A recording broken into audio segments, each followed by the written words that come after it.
folks, in this video we're going to talk about phototransduction, which is the process of light transmission that starts in the retina, in the photoreceptor. In this first video we're going to review the role or function of each cell type in this important process of vision.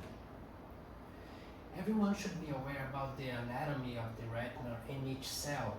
The retinal nerve fiber layer, ganglion cells, inner plexiform layers, inner nuclear layer, and then the outer plexiform cells, outer nuclear layer, and photoreceptors.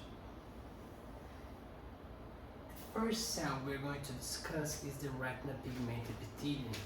The retinal pigment epithelium has four important functions in the phototransduction. First, the RPE provides the A vitamin, the retinal, which is going to combine with opsin to start the cascade.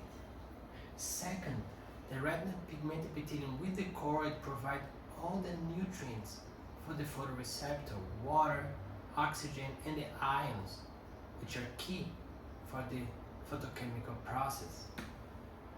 The retinal pigment epithelium phagocyte or engulf the old discs in the outer layer of the photoreceptors. It cleans the small particles that are not useful anymore. And lastly, the retinal pigment epithelium has pigment, melanin, which absorbs light and helps the retina to keep the light rays straight.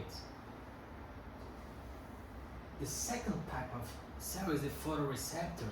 Inside the photoreceptor, and most of the initial chemical processes occur. The photoreceptor is formed basically by three layers. This is the light goes this way, so there is a synapses layer which connects to the amacrine cells, horizontal cells, and bipolar cells. There is a nuclear layer with the nucleus and the organelles like the mitochondria. And the outer part of the photoreceptor is formed by small tiny discs with pigments where the phototransduction occurs and starts. This image here shows that the cones, there are three types of cones that absorbs three wavelengths. Let's talk a little bit about bipolar cells. There are two types of bipolar cells, on and off. The on are depolarized by glutamate, while the off are hyperpolarized by glutamate.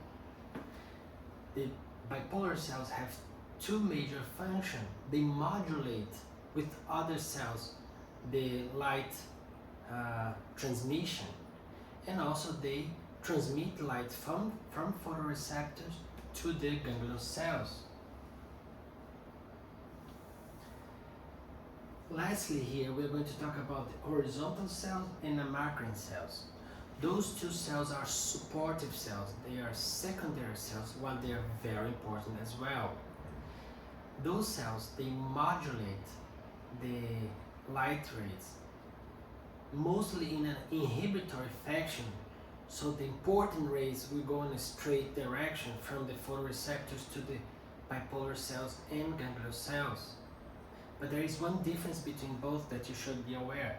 The amacrine cells here, they connect to the bipolar cells, while the horizontal cells here, they connect to the photoreceptors. So horizontal are more outer and amacrine cells are more connected to the bipolar cells, while in a general concept they provide similar function. So we reviewed here four types of very important cells in the phototransduction: the RPE, photoreceptors, bipolar cells, and the two supportive or modulatory cells, which are the amacrine cells and the horizontal cells. I see you in the next video. We're gonna start to talk about the photochemical reactions.